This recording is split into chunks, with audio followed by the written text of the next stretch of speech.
This is an Ibanez Gio Mikro. It's a 3/4 scale guitar, something a little bit different this time. This is my daughter's friend's guitar. She complains it's a little hard to tune.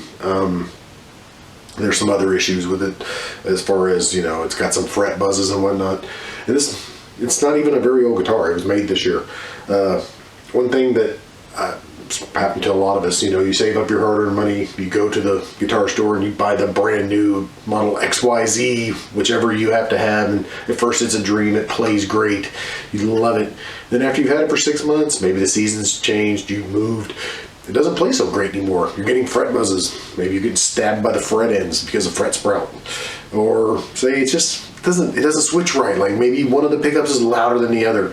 So after you've had a guitar for a while, it's always a good idea to go through and, you know, reset it up, make sure it's right. It has to be readjusted maybe once a year sometimes, maybe more. So I'll go do a quick run through on how to set up an inexpensive guitar like this. There's a few tips on making it play a little better in the long run. So follow along and see what it takes. Step 1, check the neck relief. Okay, it's really not hard to do. You need a capo or a lovely assistant. Checking the neck relief is simply checking how straight or curved your neck is. So you need to fret the strings at the first fret using a capo or a lovely assistant, and then fret the guitar at the fret where it joins the body, and then measure the gap or lack thereof at the 7th fret. You should be able to fit a business card in there. Business cards are approximately 1 to 2/100 thick, so they're a pretty good approximation. If there's no gap at all, you will need to adjust the truss rod so that you do have a little bit of bow, because when you have no bow at all, you will have fret buzzing. And if it's like this guitar where you have just a little too much bow, you have to tighten the truss rod slightly to make the neck a little straighter. Then tune back up and recheck your measurement. After getting the neck relief set on this one, I moved on to fixing the odd way the strings were wound. Someone had wound the strings over the top of the pegs, which was a little out of line. So I took them off, took them and actually used them to deburr the nut slots a little bit. You can do that with an old set of strings when you restring the guitar, or in this case, I just used the one I was working on and rubbed it back and forth. I'm trying to kind of cut the edges off of the nut.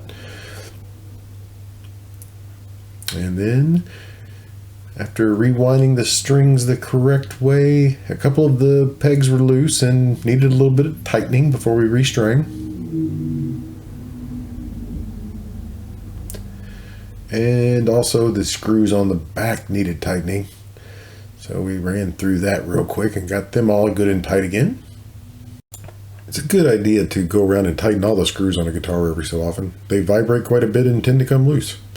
So then we tighten up the screws in the end of the tuning keys so that they have the correct tension. They were loose and slack, which made tuning feel awkward. And after you check and see that they feel about right, get the final adjustments in, tighten up screws in other places, like say the string ferrule bracket in the back of the guitar. You want to make sure stuff like this is good and tight. And a quick tightening up of other miscellaneous loose screws. Next, loosen the string up quite a bit. Take a mechanical pencil and kind of grind it into the groove where the string goes. It helps to lubricate the string as you bend and play. Next, push the string up out of the way and do the same at the saddle. Take the mechanical pencil, grind it down in there anywhere the saddle rides. This one already had developed some ridges on a pretty much brand new guitar and needed some lubrication. This lubrication helps the guitar to return to tune when you bend or play aggressively. And now for step 2 in a simple guitar setup. We adjust the string height. And basically it's not hard. You either need a string height gauge or a ruler with a very small increment of measurement on it.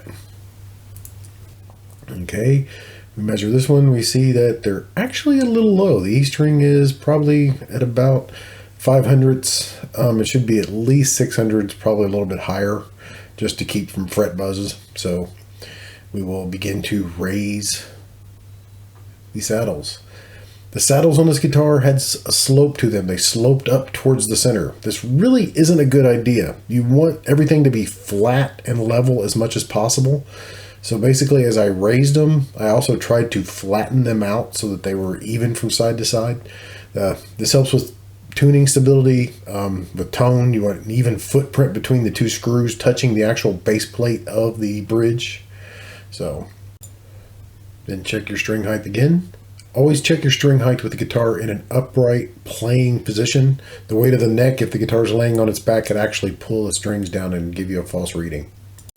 And readjust as necessary. This guitar, the A string was very low and was buzzing against the frets, as you heard at the beginning of the video. Then repeat across the fretboard for all the strings. And now for the last step, we set the intonation. It's really pretty simple. You just play the open string, get you a guitar tuner, then you fret it at the 12th fret and play again. The note will either be sharp or flat at the 12th fret, or if you're really lucky, it will actually be in tune. But if it's sharp at the 12th fret, you simply need to tighten the saddle screw, which will in fact make the string longer.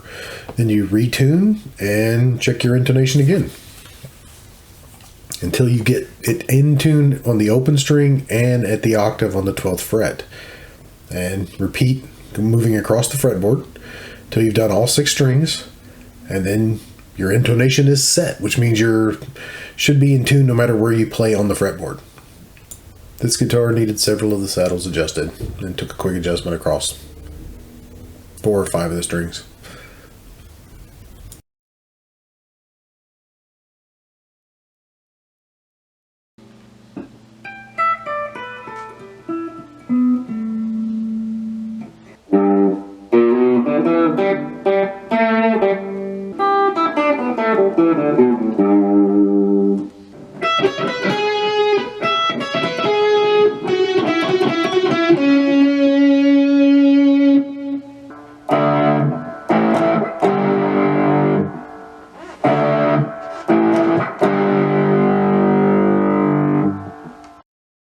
Well, there you go.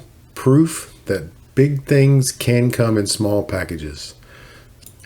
I love the guitar's big sound, but honestly, I probably wouldn't recommend it to a new guitarist or for somebody as a first guitar. The strings being of larger size makes it hard to play, and it's just a little more difficult when a regular guitar would be better in the long run for most people. So, hey, if you like this video, don't forget to like and subscribe, and I'll see you again next time.